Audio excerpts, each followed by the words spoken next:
सास बहू की ये कहानी पढ़कर आपकी आंखें सजल हो उठेंगी।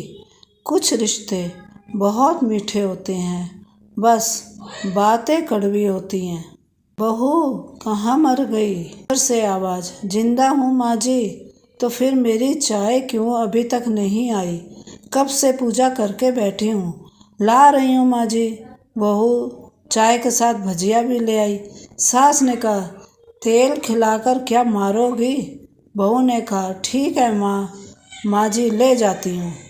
अब बना दिया है तो खा लेती हूँ। सास ने भजिया उठाई और कहा, कितनी गंदी भजिया बनाई है तुमने। बहू, माँ जी मुझे कुछ कपड़े धोने हैं, मैं जाती हूँ। बहू दरवाजे के पास छिपकर खड़ी हो गई। सास भजिया पर टूट पड़ी और पूरी भजिया खत्म कर दी। बहू मुस्कुराई और काम पर लग गई। दोपहर के खाने का वक्त हुआ। सास ने फिर आवाज़ लगाई, कुछ खाने को मिलेगा? बहू ने आवाज़ नहीं दी। सास फिर चिल्लाई, भूखे मारोगी क्या?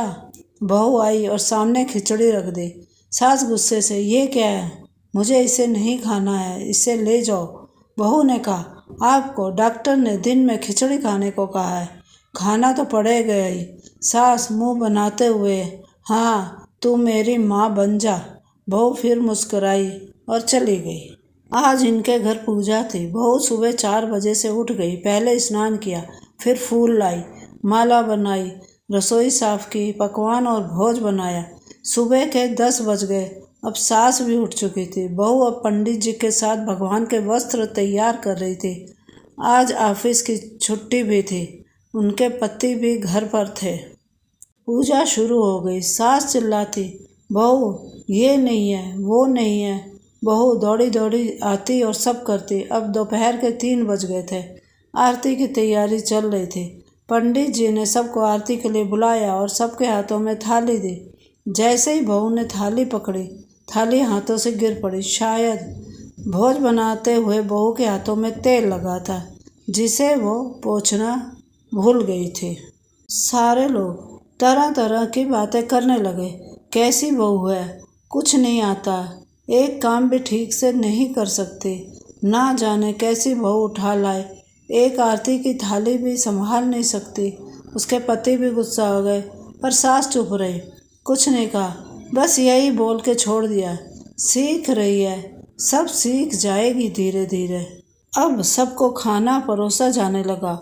बहू दौड़ दौड़ के खाना देती, फिर पानी लाती। करीब 70-80 लोग हो गए थे उधर, और 2 नौकर और बहू अकेली। फिर भी वह सारा काम बहुत ही अच्छे तरीके से कर रही थी। अब उसकी सास और कुछ आस पड़ोस के लोग खाने पर बैठे। बहू ने खाना परोसना शुरू कर दिया। सबको खाना दे दिया गया। जैसे ही पहला निवाला सास ने खाया, तुमने नमक ठीक नहीं डाला क्या? एक काम ठीक से नहीं करती, पता नहीं मेरे बाद ये कैसे घर संभालेगी। आस पड़ोस वालों को तो जानते ही हो ना साहब, वो बस बहाना ढूंढते हैं नुक्स निकालने का। फिर वो सब शुरू हो गए, ऐसा खाना है, ऐसी बहू है, ये वो वगैरह वगैरह। दिन का खाना हो चुका था। अब बहू बर्तन साफ करने नौकरों के साथ लग गई। रात में जगराता का कार्यक्रम रखा गया था।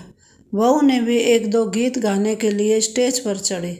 सास जोर से चिल्लाई, मेरी नाक मत कटा देना, गाना नहीं आता तो मत गा, वापस आ जा। वो बहू मुस्कुराई और गाने लगी। सब ने उसके गाने की तारीफ की, पर सास मुंह फुलाते हुए बोले, इससे अच्छा तो मैं गाती थी जवानी में, तुझे तो कुछ भी नहीं आता। बहू मुस्कुराई और चली गई। अब रात का खाना खिलाया जा रहा था। उसके पति के ऑफिस के दोस्त साइड में ही ड्रिंक करने लगे। उसका पति चिल्लाता, थोड़ा बर्फ़ लाए, तो सास चिल्लाती, यहाँ दाल नहीं है। फिर चिल्लाता, कोल्ड ड्रिंक नहीं है, पापड़ ले आओ। इधर उधर आखिरी में उसके पति की शराब गिर पड़ी उसके एक दोस्त पर और बोतल टूट गई। पति गुस्से में 2 झापड़ अपनी पति को लगाते हुए कहता है, जाहिल कहीं की, देखकर नहीं कर सकती, तुझे इतना भी काम नहीं आता। सारे लोग देखने लगे। उसकी पत्नी रोते हुए कमरे की तरफ दौड़ी। फिर उसके दोस्तों ने कहा, क्या यार, पूरा मूड खराब कर दिया। यहाँ नहीं बुलाया होता, हम कहीं और पार्टी कर लेते। कैसी अनपढ़ गंवार बीवी ला रखी है तूने। उसे तो मेहमानों की इज्जत और काम करना तक नहीं आता। तुमने तो हमारी बेइज्जती कर दी। अब आस पड़ोस की औरतों को और बहाना मिल गया था। वो कहने लगी, देखो क्या कर दिया तुम्हारी बहू ने, कोई काम ही नहीं है। तो मैं तो कहती हूँ अपने बेटे की दूसरी शादी करा दो, छुटकारा पाओ इस गंवार से। सास उठी और अपने बेटे के पास जाकर उसे थप्पड़ मारा और कहा, अरे नालायक, तुमने मेरी बहू को मारा, तेरी हिम्मत कैसे हुई, तेरी टांग तोड़ दूंगी। उसके बेटे के दोस्त कुछ कहने ही वाले थे कि उसकी माँ ने उन्हें घूरते हुए कहा, चुप, बिल्कुल चुप। यह दारू पीने आए हो, जबकि पता है आज पूजा है और तुम्हें पार्टी करनी है। कैसे संस्कार दिए हैं तुम्हारे माता पिता ने। और किसने मेरी बहू को जाहिल बोला? जरा इधर आओ, चप्पल से मारूंगी अगर मेरी बहू को किसी ने शब्द भी कहा। अरे पापी, तूने उस लड़की को बस इसलिए मारा कि तेरी शराब टूट गई। पापी, वो बच्ची सुबह 4 बजे से उठी है, घर का सारा काम कर रही है, ना सुबह से नाश्ता किया ना दिन का खाना खाया। फिर भी हंसते हुए, सबकी बातें सुनते हुए, ताने सुनते हुए घर के काम में लगी रही। तेरे यार दोस्तों को वो अच्छी नहीं लगी। जूते से मारूंगी तेरे दोस्तों को जो कभी उन्होंने ऐसा कहा। उसके यार दोस्त चुपके से खिसक गए। अब सास बहू के कमरे में गई और बहू का हाथ पकड़कर बाहर लाई। सबके सामने कहने लगी, किसने कहा था अपनी बहू को घर से निकाल के दूसरी बहू ले आना? जरा सामने आओ। कोई सामने नहीं आया। फिर सास ने कहा, तुम जानते भी हो क्या इस लड़की के बारे में? ये मेरी माँ भी है और बेटी भी। माँ इसलिए मुझे गलत काम करने पर डांटती है और बेटी इसलिए कभी कभी मेरे दिल की भावनाएं समझ जाती है। मेरी दिन रात सेवा करती है, मेरे 1000 ताने सुनती है, पर एक शब्द भी गलत नहीं कहती, ना सामने ना पीठ पीछे। और तुम कहते हो दूसरी बहू ले आओ। याद है ना छुटकी की दादी, अपनी बहू की करतूत।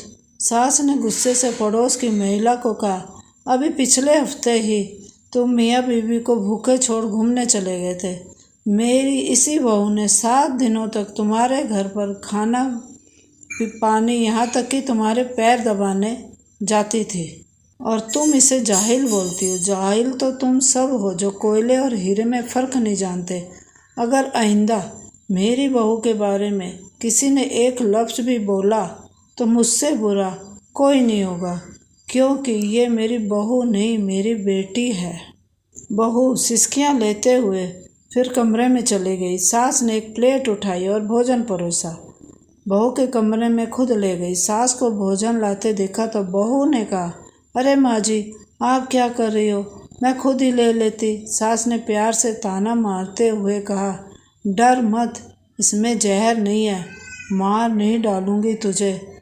तुझे नई सास चाहिए होगी, पर मुझे अभी भी तू ही मेरी बहू की घर की बहू चाहिए।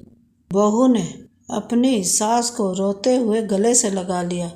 सास भी रो दी पहली बार और कहा, चल खाना खा ले। फिर मजाक करते हुए कहा, फिर मेरे पैर दबाने चले आना, और ये ख्याल मन में मत लाना कि सास पैर बोलती है। किसी दिन मैं इसका गला दबा दूंगी, क्योंकि कभी भी मैं यही सोचती थी। और दोनों खूब हंसने लगती।